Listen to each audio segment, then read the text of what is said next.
John Gately here. Today we're going to make hard candy, but just not any kind of hard candy. We're going to make ghost pepper hard candy. Now I've done this before. It's a recipe that I like, and it's really good. It's not too hot. It gives it just enough bite.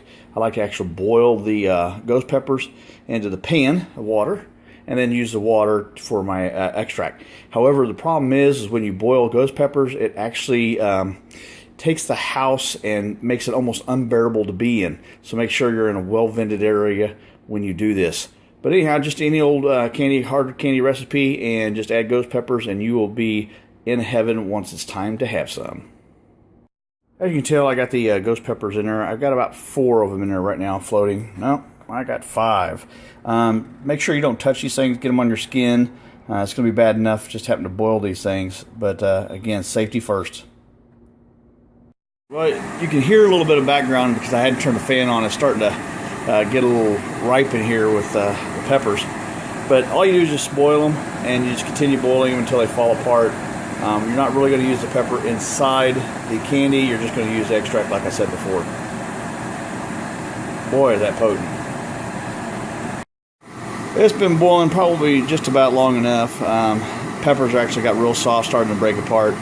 So we're going to go ahead and turn this off. I've actually had to open up the windows because it's, again, it's pretty strong. All right, I went ahead and took out the peppers. I'm going to have to strain the water just a little bit because you don't want all those seeds. The recipe calls for a cup of water. However, I'm actually using 2 cups because I'm making a double batch. So remember, make sure you have a strainer if you're going to do this. All right, went ahead and added the water. Now it's time to heat this up and start making the candy. Once I get the candy into a nice thick paste, if you will, and we'll pour it into my pans. Okay, now everything's mixed together. We're just sitting here and let it boil. Basically, I have to stir it until all the sugar has dissolved, and then after that, just sit here and let it boil to cook down.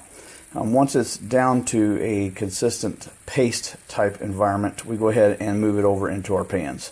But it's going to take a while. It's taking a while, but the candy is getting to what's called a hard crack. You can see this become really thick and gelatinous. Right now it's probably got another 20 degrees to go before it'll hit the magical hard crack of 300. So we're getting there. Now what I like doing is pouring it all into a pan and then let it cool off, and then I just break it kind of like peanut brittle. That way I can just get a piece or a sliver.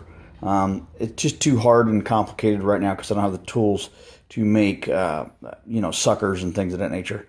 But just put it in the pan, wait till it cools, and then break it. Probably take an hour or so to cool down. There you go.